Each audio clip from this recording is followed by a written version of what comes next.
17ই December 1995। এই দিনটার কথা অনেকেরই হয়তো আমাদের মনে নেই।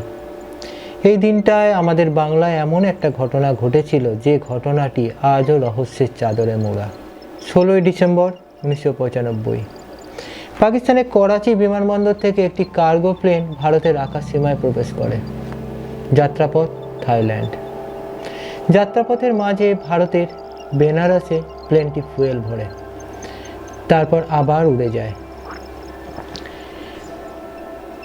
17ই ডিসেম্বর মধ্যরাত প্লেনটি প্রবেশ করে বাংলার আকাশ সীমায়, তারপর ধীরে ধীরে নিচে নামতে থাকে। মাটি থেকে যখন প্লেনটি 1000 ফুট উচ্চতায় নেমে আসে, তখন প্লেনটির পেছনের দরজা খুলে যায়। তারপর প্যারাশুটের মাধ্যমে ধীরে ধীরে নামতে থাকে একের পর এক কাঠের বাস্ক। কাঠের বাস্কগুলি পড়ে পুরুলিয়ার বিভিন্ন চাষের জমিতে। একটি গ্রাম নয়, একাধিক গ্রাম জুড়ে কাঠের বাস্কগুলি পড়েছিল। তারপর প্লেনটি উধাও। কোথায় গেল কিচ্ছু খবর নেই। তারপরে পরের দিন সকাল, মানে 17ই ডিসেম্বর সকালবেলা গ্রামবাসীরা মাঠে গিয়ে দেখে মাটিতে কাঠের বাস্ক পড়ে আছে। আগ্রহ সহকারে কাঠের বাস্কগুলি তারা খোলে। কাঠের বাস্ক খুলে তারা তো অবাক। কি ছিল এই কাঠের বাস্কে সেটা পরে বলছি।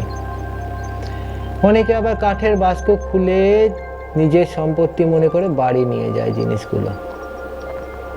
যাক, ধীরে ধীরে বেলা বাড়ার সঙ্গে সঙ্গে প্রশাসনের কাছে খবর যায় যে এই ঘটনাটি ঘটেছে। বাংলার পুলিশ গ্রামগুলিকে ঘিরে ফেলে। খবর যায় দিল্লিতে। প্রশাসন নড়ে চড়ে বসে। পুলিশ বলে, যারা নিজের সম্পত্তি মনে করে জিনিসগুলো নিয়ে গেছিল ঘরে, তারা অবিলম্বে জিনিসগুলো ফেরত দিয়ে দিক। অনেক গ্রামবাসী ফেরত দিয়েও ছিল। এখন প্রশ্ন হলো, কি ছিল বাস্কে? বাস্কে ছিল হ্যান্ড গ্রেনেড, হাজার হাজার AK-47 রাইফেল, কয়েক হাজার কার্তুজ, ছিল অ্যান্টি ট্যাঙ্ক মিসাইল, ছিল অ্যান্টি এয়ারক্রাফট মিসাইল, আরও অনেক আগ্নেয়াস্ত্র। হ্যাঁ, আমি পুরুলিয়া অস্ত্র বর্ষণের ঘটনার কথাই বলছি। এই ঘটনা আজও রহস্যের চাদরে মোড়া। কেন বললাম এই কথা? করাচি থেকে বিমানটি ভারতের আকাশ সীমায় প্রবেশ করল। কে নির্দেশ দিচ্ছিল বিমানটিকে? কার নির্দেশে পুরুলিয়া অস্ত্র বর্ষণ করলো? কার নির্দেশে প্লেনটি মাটি থেকে 1000 ফুট উচ্চতায় নেমে এলো? এখনো অন্ধকার সবকিছু। এই ঘটনা 4 দিনের মাথায় 21শে ডিসেম্বর 1995 থাইল্যান্ড থেকে একটি কার্গো প্লেন ভারতের আকাশ সীমায় প্রবেশ করে। প্লেনটির উপর সন্দেহ হওয়ায় এয়ার ট্রাফিক কন্ট্রোল বোর্ড প্লেনটিকে মুম্বাই এয়ারপোর্টে অবতরণ করায়। প্লেনটিতে মোট 6 জন যাত্রী ছিল। প্রত্যেককেই গ্রেপ্তার করা হয়। এই 6 জন যাত্রীর মধ্যে একজন ছিল ব্রিটিশ নাগরিক। উনি এককালে ব্রিটিশ এয়ারফোর্সে কাজ করতেন। রিটায়ার করার পর অস্ত্র ব্যবসায়ের সঙ্গে যুক্ত হয়েছিলেন। উনি স্বীকার করেছিলেন পুরুলিয়া অস্ত্র বর্ষণের ঘটনার কথা। উনি বলেছিলেন, এই ঘটনার কথা ভারতের ঊর্ধ্বতন কর্তৃপক্ষ জানারই কথা। যদি ভারতের ঊর্ধ্বতন কর্তৃপক্ষ না জানতো, তাহলে একটা প্লেন ভারতের আকাশ সীমায় এভাবে প্রবেশ করতো না, এভাবে প্রবেশ করে অস্ত্র বর্ষণ করতে পারতো না। যাই হোক, সেই ব্যক্তির নাম পিটার ব্লিচ। তিনি বলেছিলেন এর মাস্টারমাইন্ড হলেন নিকোলাস ক্রিশ্চান। তিনি লুকিয়ে আছেন ডেনমার্কে।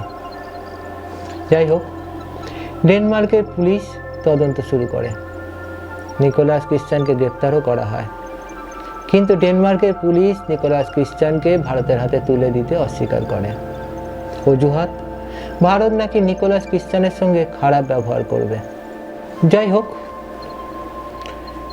যে 6 জনকে গ্রেপ্তার করা হয়েছিল তাদের যাবজ্জীবন কারাদণ্ড হয়। বেশ কিছুদিন কেটে যায়। সালটা 2004। এই 6 জনের মধ্যে 5 জন রাশিয়ার নাগরিকত্ব গ্রহণ করে। আর রাশিয়ার নাগরিকত্ব গ্রহণ করার পর ম্যাজিকের মতো তাদের সাজাও মাপ হয়ে যায়, তারা চলে যায় রাশিয়ায়।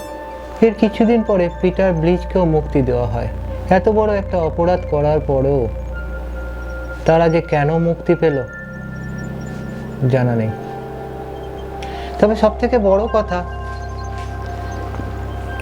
ভারতের মধ্যে কেউ তো আছে, কেউ নয়, কারোর একার পক্ষে এটা সম্ভব না।